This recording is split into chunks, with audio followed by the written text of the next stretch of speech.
Te doy mi corazón. Intro y prólogo. Como en el cuento de Cenicienta, Sophie ve una noche cumplirse su sueño. A espaldas de su madrastra, se viste como una reina y acude al baile de disfraces más importantes de Londres.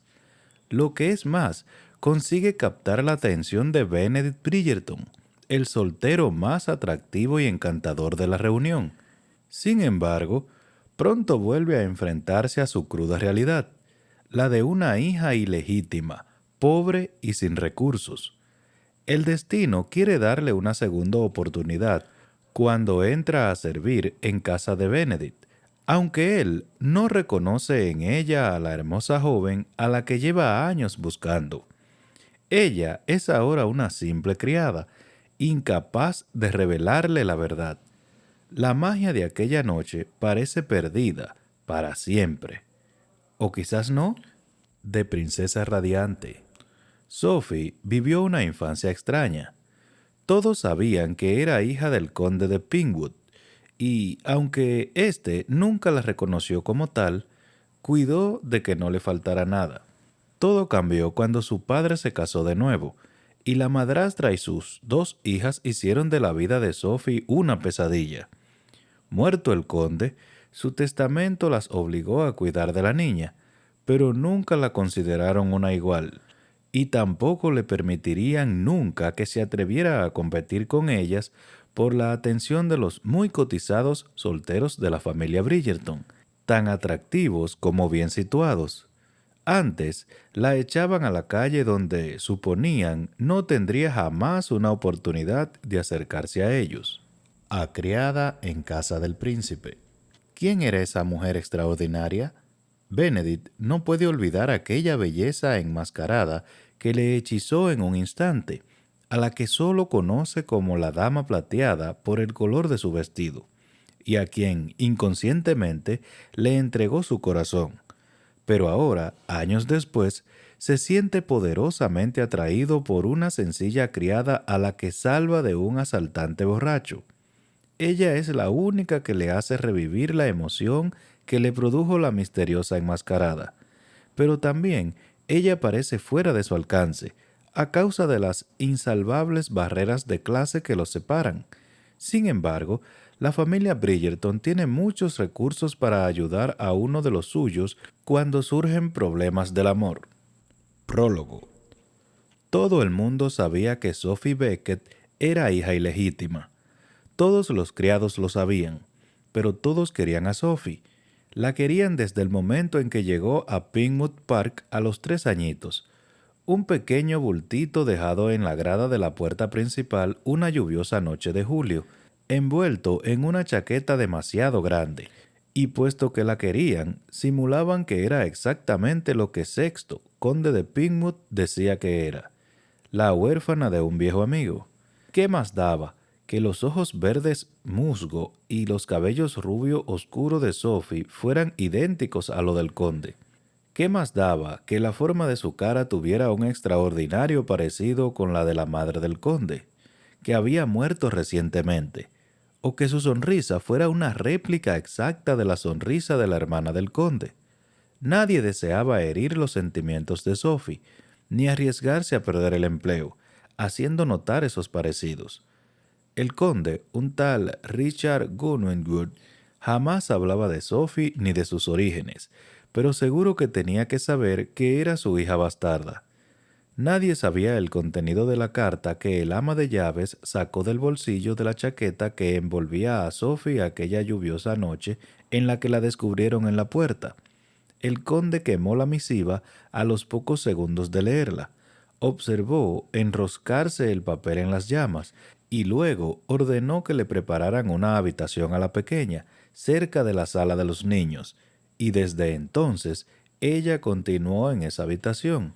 Él la llamaba Sofía y ella lo llamaba Milord, y se veían unas pocas veces al año, cuando él venía de Londres a visitar la propiedad, lo que no hacía muy a menudo. Pero tal vez lo más importante es que Sophie sabía que era bastarda. No tenía muy claro cómo lo supo, solo sabía que lo sabía.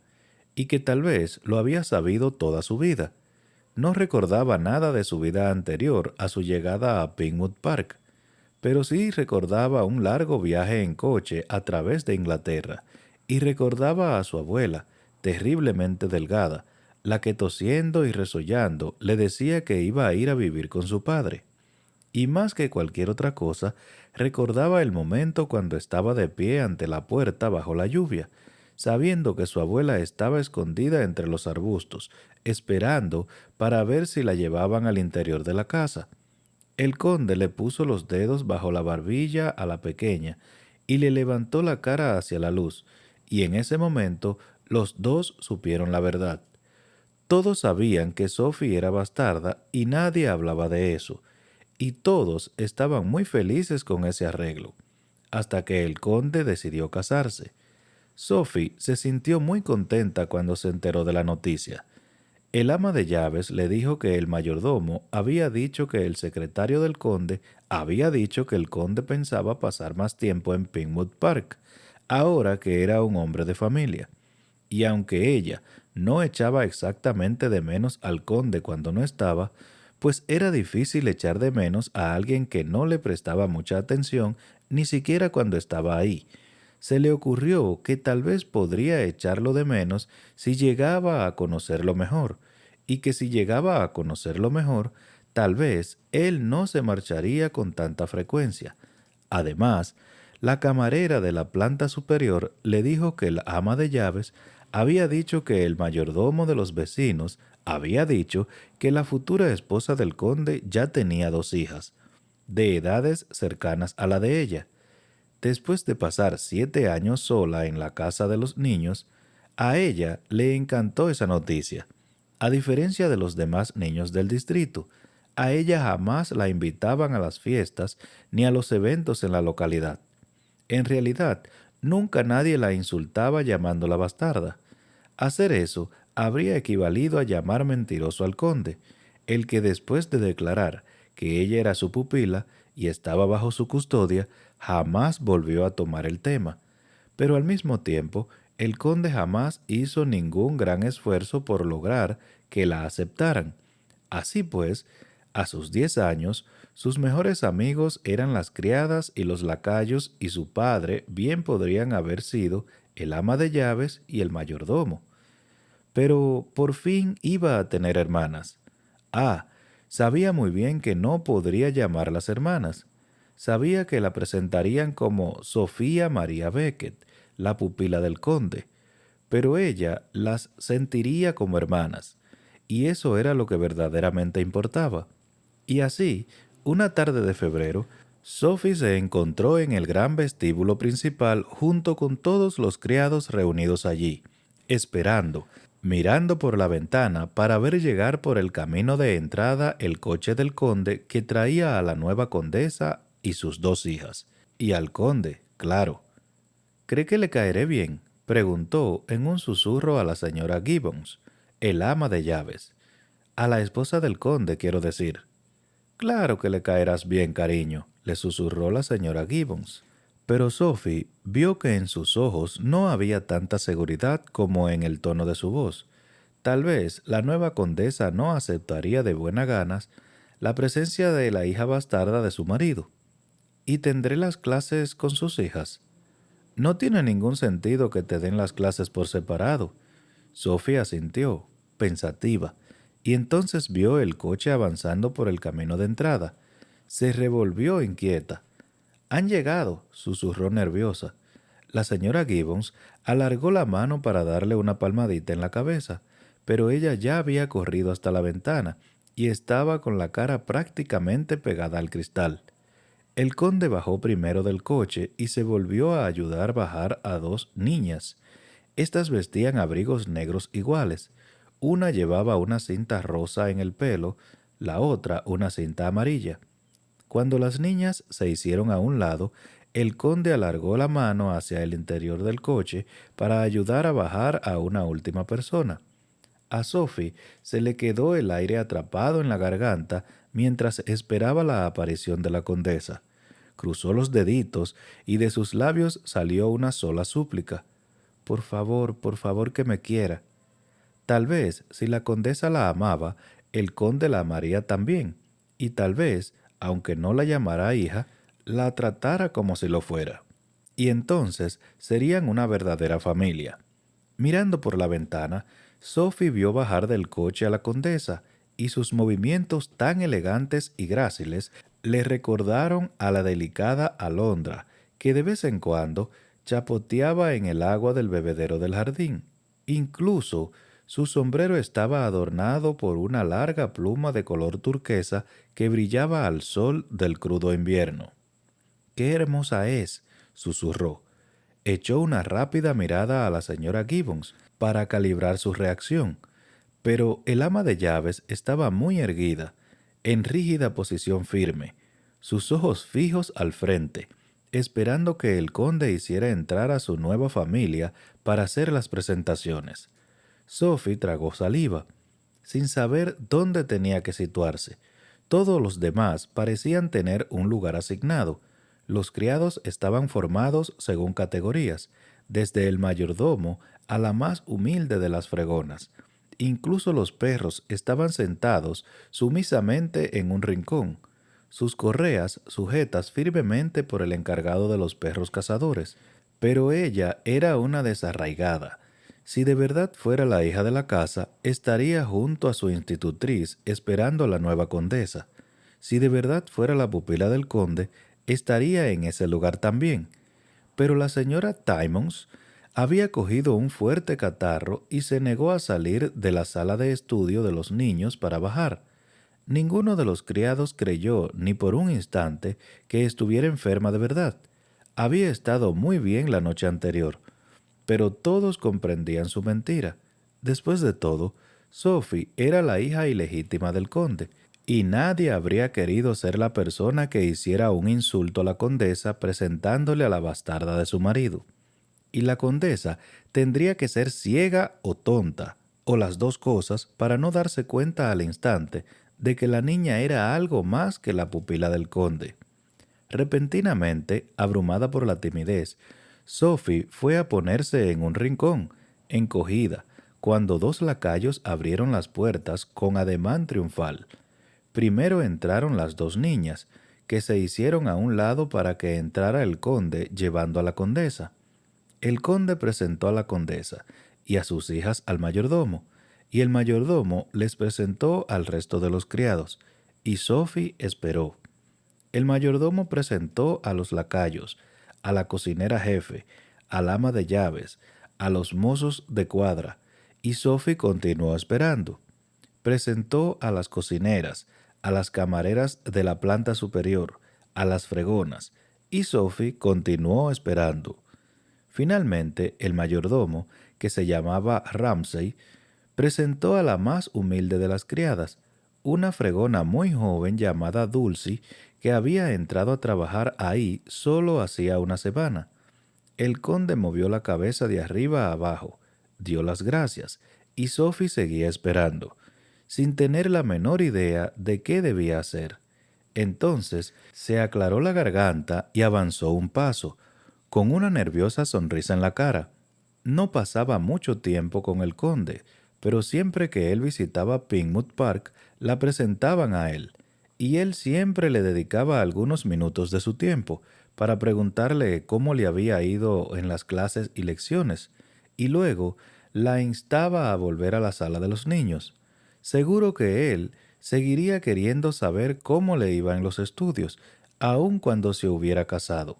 Seguro que querría saber que ya dominaba la ciencia de multiplicar fracciones y que no hacía mucho la señora Timmons había declarado que su pronunciación del francés era perfecta. Pero él estaba ocupado diciéndoles algo a las hijas de la condesa y no la oyó. Volvió a aclararse la garganta, esta vez más fuerte, y dijo: «Milord».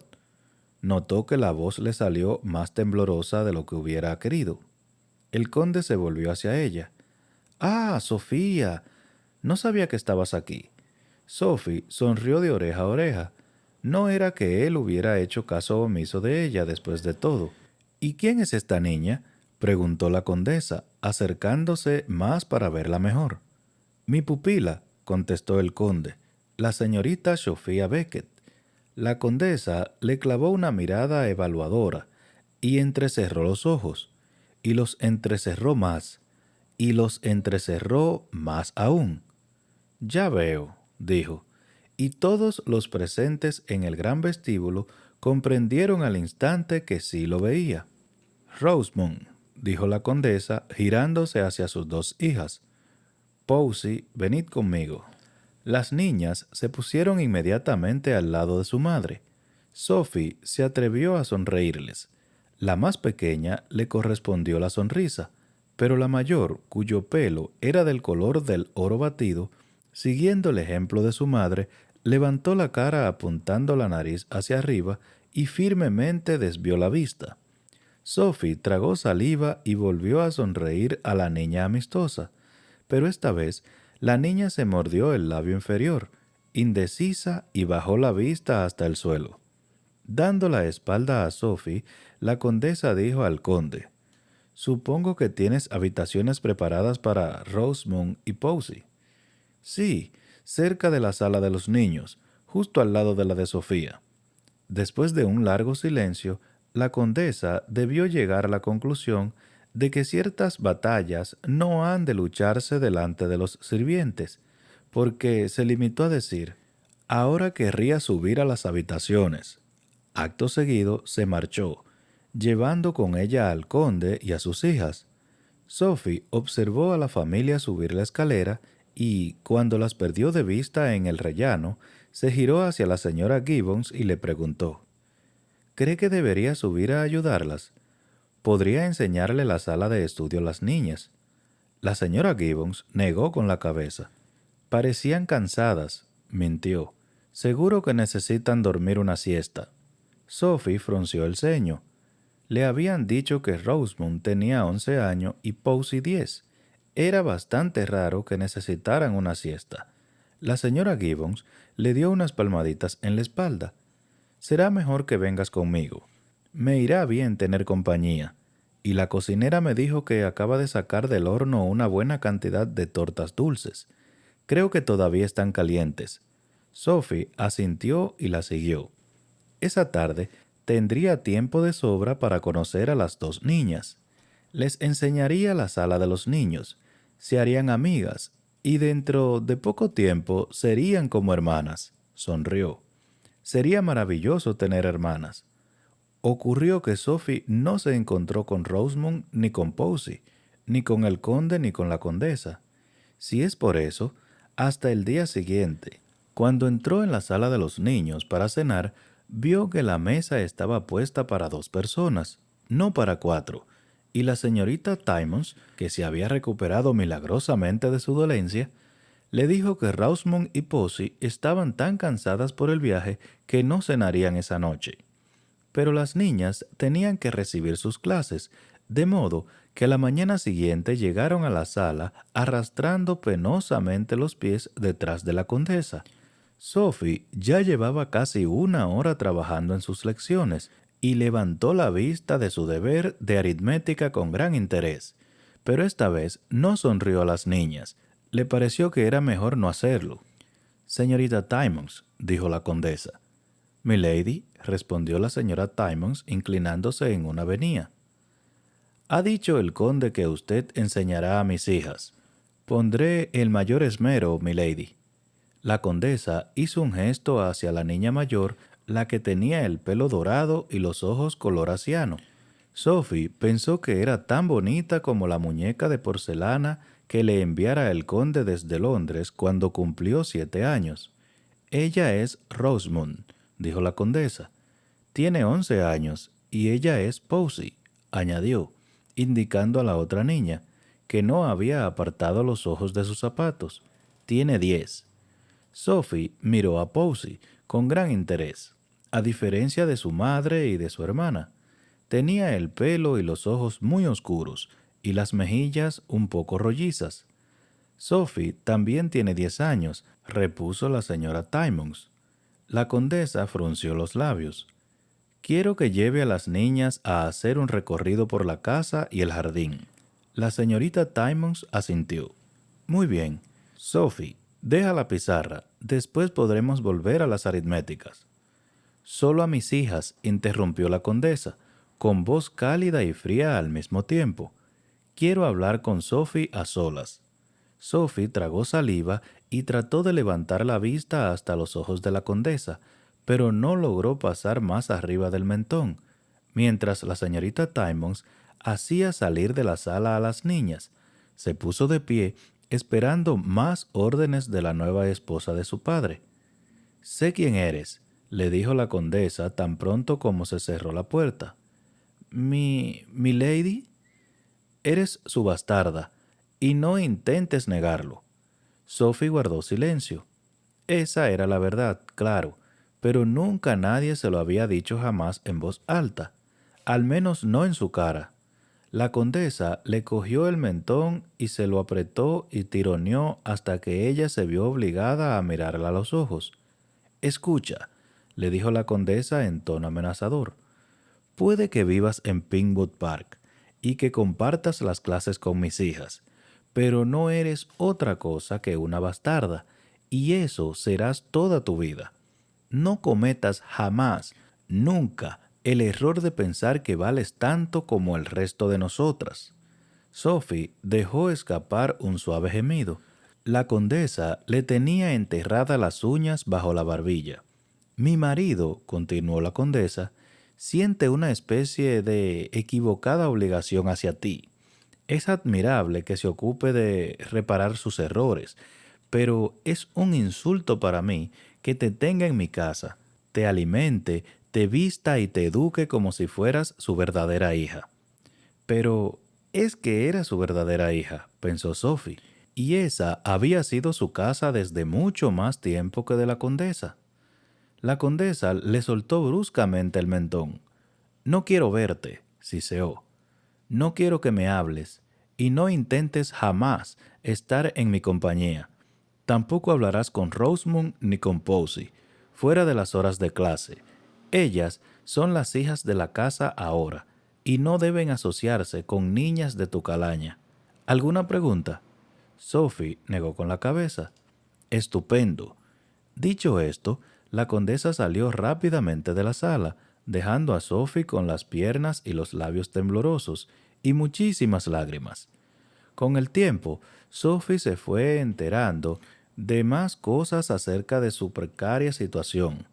Los criados siempre lo sabían todo, por lo tanto todo llegaba finalmente a sus oídos. La condesa, cuyo nombre era Araminta, había insistido desde el primer día en que la expulsaran de la casa, pero el conde se negó. No era necesario que amara a Sophie, le dijo tranquilamente, ni siquiera era necesario que le cayera bien, pero tenía que soportarla. Él había reconocido su responsabilidad hacia la niña durante 7 años y no estaba dispuesto a dejar de hacerlo. Siguiendo el ejemplo de Araminta, Rosamund y Posey trataban a Sophie con hostilidad y desdén, aunque estaba claro que el corazón de Posey no era dado a la tortura y la crueldad como lo era el de Rosamund. No había nada que gustara más a Rosamund que pellizcarle y retorcerle la piel del dorso de la mano cuando la señorita Timmons no estaba mirando. Ella nunca decía nada. Dudaba de que la señorita Timmons tuviera el valor de reprender a Rosamund, la que sin duda correría a contarle una falsedad a Araminta. Y si alguien advertía que sus manos siempre tenían moretones, nadie lo decía jamás. Posey le demostraba amabilidad de tanto en tanto, aunque con más frecuencia que menos se limitaba a suspirar y decir: «Mi mamá dice que no debo ser simpática contigo». En cuanto al conde, nunca intervenía. Y así continuó la vida de Sophie durante 4 años, hasta que el conde sorprendió a todo el mundo una tarde mientras tomaba el té en la Rosaleda, cuando, llevándose la mano al pecho y emitiendo una resollante exclamación, cayó de bruces sobre los adoquines. No recuperó el conocimiento. Su muerte fue una conmoción para todo el mundo. El conde solo tenía 40 años. ¿Quién podía imaginar que le fallaría el corazón siendo tan joven? Y nadie se sorprendió más que Araminta, la que desde su noche de bodas había intentado desesperadamente concebir al importantísimo heredero. Podría estar encinta, se apresuró a decir a los abogados del conde. No pueden darle el título a un primo lejano. Yo podría estar embarazada, pero no estaba embarazada. Y cuando se leyó el testamento del conde un mes después, los abogados decidieron darle el tiempo a la condesa para que comprobara si estaba embarazada. Araminta se vio obligada a sentarse al lado del nuevo conde, un joven bastante disipado que se pasaba la mayor parte del tiempo borracho. La mayoría de los deseos expresados por el conde en su testamento eran del tipo normal. Dejaba legados a los criados leales, dejaba fondos para Rosamund, Posey e incluso Sophie, asegurando respetables dotes para las tres niñas. Y entonces el abogado llegó al nombre de Araminta. Y mi esposa Araminta Gossenwood, condesa de Pinewood, dejó un ingreso anual de 2000 libras. ¿Solo eso?, exclamó Araminta. A menos que acceda a albergar, proteger y cuidar de mi pupila, la señorita Sofía María Becket, hasta que cumpla los 20 años, en cuyo caso el ingreso anual se triplicará a 6000 libras. No la quiero, susurró Araminta. No tiene por qué hacerlo, le recordó el abogado. Puede vivir con unas míseras 2000 libras al año, ladró ella. Creo que no. El abogado, que vivía con bastante menos de 2000 libras al año, guardó silencio. El nuevo conde, que había estado bebiendo sin parar durante toda la reunión, se limitó a encogerse de hombros. Araminta se puso de pie. ¿Cuál es su decisión?, le preguntó el abogado. La acepto, contestó ella en voz baja. Voy a buscar a la niña para decírselo. Araminta negó con la cabeza. Se lo diré yo personalmente. Pero cuando Araminta encontró a Sophie, se cayó unas cuantas cosas importantes.